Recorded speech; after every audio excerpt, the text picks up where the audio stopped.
কত টাকা থাকলে জাকাত ফরজ হয়? জাকাত কবে দিতে হবে? জাকাত কত টাকা হলে ফরজ হয়? এর উত্তর হলো, কেউ যদি 52.5 ভরি রূপা এটা অথবা রূপার সমমূল্যের সম্পদ, নগদ অর্থ, ব্যাংক ব্যালেন্স অথবা ব্যবসার মাল, যে পণ্য কেনা হয়েছে বিক্রির জন্য, এরকম কোনো মাল যার কাছে আছে যেটার মূল্য দাঁড়ায় 52.5 ভরির সমান, এইরকম সম্পদের মালিক যদি কেউ হয় এবং সেই সম্পদ তার কাছে 1 বছর থাকে, তাহলে 1 বছর পর ওই সম্পদের বাজার মূল্য হিসেব করে 1 বছর পর 2.5% জাকাত দিতে হবে, অর্থাৎ লাখে 2,500 টাকা। এভাবে হিসাব করে তাকে জাকাত দিতে হবে। বর্তমানে রূপার যে বাজার দর সেটা হিসাব করলে প্রায় 2.25 লাখ টাকার কাছাকাছি হয় 52.5 ভরি রূপার দাম। এটা ভ্যারি করে, উঠানামা করে। একেবারে খুব রিসেন্ট যে এখন 2026-এর ফেব্রুয়ারি মাস চলছে, এই সময়টাতে রূপার যে বাজার দর আছে সেটা হিসাব করে দেখা গেছে যে 2.25 লাখ টাকার কাছাকাছি। এক্সাক্ট আপনি যখন দিবেন রূপার দরটা জেনে নিয়ে যে 52.5 ভরি বা 52.5 তোলা রূপার দাম কত, সেটা হিসাব করে যদি দেখেন যে এটা আপনার সম্পদ এই পরিমাণ হয়ে গেছে, তাহলে সবটুকুর জাকাত দিতে হবে। এমন না যে এর অতিরিক্তটা জাকাত, বরং সবটুকুর জাকাত দিতে হবে। জাকাত দেওয়াটাকে জরিমানা মনে করা, এটা কিয়ামতের আলামত। সহিহ বুখারীতে আসছে, নবী সাল্লাল্লাহু আলাইহি ওয়াসাল্লাম বলেছেন, একটা সময় আসবে মানুষ যখন জাকাত দেওয়াটাকে তার জন্য অর্থদণ্ডের মতো বিষয় মনে করবে, জরিমানার মতো বিষয় মনে করবে। এটা ভুল ধারণা আমাদের সমাজে। কারণ আমরা মনে করি যে জাকাত দিলে বোধহয় লস হয়ে যায়, কমে যায়। বরং জাকাত দিলে এটা তো আমার আখিরাতের অ্যাকাউন্টে জমা হয়ে গেল, এটা বরং আমার স্থায়ী হয়ে গেল, নিশ্চিত হয়ে গেল, বাকিগুলোর গ্যারান্টি নেই। এই জন্য জাকাত দিতে পারাটা সৌভাগ্যের বিষয়। আর জাকাত কখন ফরজ হয়? এর উত্তর হলো যে জাকাত ফরজ হয় প্রত্যেকটা ব্যক্তির অর্থ বছরের আলোকে। সবার অর্থ বছর একরকম নাও হতে পারে। ধরুন আমি জিলহজের 1ম তারিখে জাকাত দেওয়ার মতো সম্পদের মালিক হয়েছে, তাহলে পরবর্তী বছর জিলহজের 1ম তারিখে আমার জাকাত আসবে। কেউ যদি মুহররম মাসে জাকাত দেওয়ার মতো সম্পদের মালিক হয়ে থাকে, তাহলে 1 বছর পর মুহররম মাসে তার জাকাত তার উপরে বর্তাবে। তো জাকাত বর্ষ এটা নির্ভর করে ব্যক্তি কখন সম্পদের মালিকানা আসছে তার উপর। এখন কেউ যদি জাকাত দেওয়ার সুবিধার্থে, হিসাব করার সুবিধার্থে সে যদি একটু আগে দিয়ে দেয়, ধরা যাক যে আমার জিলহজে আসে, আমি রমজানে দিয়ে দিলাম, হিসাব কোনো অসুবিধা নেই, জাকাত অগ্রিম দেওয়া যায়। প্রতি বছর আমি রমজানে দিলাম, সমস্যা। আমাদের সমাজে অনেকে মনে করে রমজান মাসেই জাকাত দিতে হয়, জাকাত রমজান মাসেই শুধু দিতে হয় এমন কোনো কথা নেই। তবে এটা ঠিক, রমজান মাস আমলের মাস, সওয়াবের মাস, এই মাসে আমরা বেশি বেশি সওয়াব হাসিল করার চেষ্টা করবো ইনশাআল্লাহ বিইذনিল্লাহ। সেই জায়গা থেকে আমরা নফল দান, অন্যান্য সাদাকা করব এবং বিশেষভাবে যদি জাকাত দেওয়ার চেষ্টা করি ইনশাআল্লাহ, সেটা আল্লাহ তাআলার কাছে আমরা বিশেষ আজরের আশা করতে পারি। আমি কোর্ট ম্যারেজ করে বিয়ে করেছি, 3 বছর হলো এবং একটি সন্তানও আছে। ফ্যামিলির সম্মতিতে আবার মহরও ধার্য হয়েছে গর্ভের সন্তান থাকা অবস্থায়। এখন সম্পর্কটি হারাম নাকি হালাল?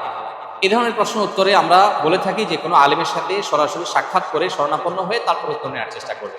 কারণ এখানে থটগত একটা গুরুত্বপূর্ণ বিষয় আছে যেটার উপর ভিত্তি করে মাসআলার উত্তর পরিবর্তন হয়ে যেতে পারে।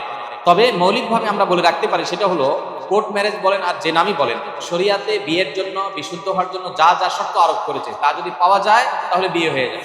কোর্ট ম্যারেজে অনেক সময় দেখা যায় প্রস্তাব বা সম্মতি, মৌখিক প্রস্তাব বা মৌখিক সম্মতি থাকে না। শুধুমাত্র কাবিন নামাতে স্বামীর ঘরে ছেলের নাম, স্ত্রীর ঘরে মেয়ের নাম, আর দুজনের স্বাক্ষর নেওয়া হয় এবং দুজন সাক্ষীর স্বাক্ষর নেওয়া হয়। এইটুকু বিবাহ বিশুদ্ধ হওয়ার জন্য যথেষ্ট না। শরিয়া দৃষ্টিকোণ থেকে বিবাহ বিশুদ্ধ হওয়ার জন্য উভয় পক্ষ থেকে প্রস্তাব এবং সম্মতি থাকতে হবে স্পষ্ট। কেউ যদি বোবা হন, মুখে উচ্চারণ করতে না পারেন, তাহলে তিনি মাথা নেড়ে ইশারায় তিনি অন্তত সম্মতি প্রকাশ করবেন। আর তা না হলে মুখে আমি প্রস্তাব করলাম, আমি কবুল করলাম, গ্রহণ করলাম, এরকম কথা দুজন সাক্ষী শুনতে হবে, তাহলে বিয়ে বিশুদ্ধ হবে। অতএব বিবাহ বিশুদ্ধের জন্য দুজন সাক্ষী উপস্থিত ছিলেন কিনা, তারপরে তারা এই প্রস্তাব এবং সম্মতির কথা শুনতে পেয়েছেন কিনা, সাক্ষীদের উপস্থিতি এবং প্রস্তাব সম্মতি এটা একই মজলিসে একই বৈঠকে হয়েছে কিনা, এই বিষয়গুলো গুরুত্বপূর্ণ। এগুলো যদি হয়ে যায়, মোহর যদি ধার্য কোনো কারণে নাও হয়, পরে ধার্য হয়ে যায়, বা অটোমেটিক যে মোহরে মিছিল বলা হয় সেটা ধার্য হয়ে যায়, তাতেও বিয়ে হয়ে যায়। কিন্তু বিয়ের গুরুত্বপূর্ণ বিষয় হলো এই জিনিসটা। অতএব এটা কতটা হয়েছে না হয়েছে অনেকখানি প্রশ্নোত্তর উপর অনেক সময় নির্ভর করে।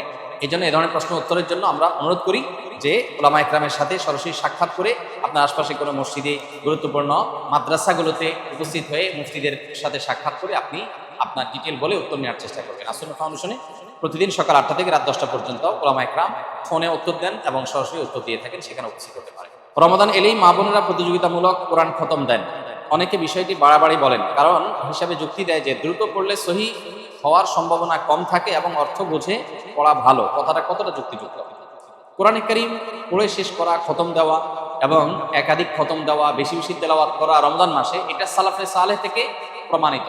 আমাদের পূর্বসূরিগণ তারা রমজানের শেষ দিন পর্যন্ত বেশি থেকে বেশি কোরআনে কারীমের তেলাওয়াতে মগ্ন থাকে। যেহেতু এই মাসটাই হলো কোরআন নাজিলের মাস, অতএব এই মাসের অন্যতম গুরুত্বপূর্ণ আমলটা হলো বেশি বেশি কোরআন তেলাওয়াত করা। যেসব ভাইরা কোরআন তেলাওয়াত জানেন না তারা কোরআন তেলাওয়াত শিখতে পারে।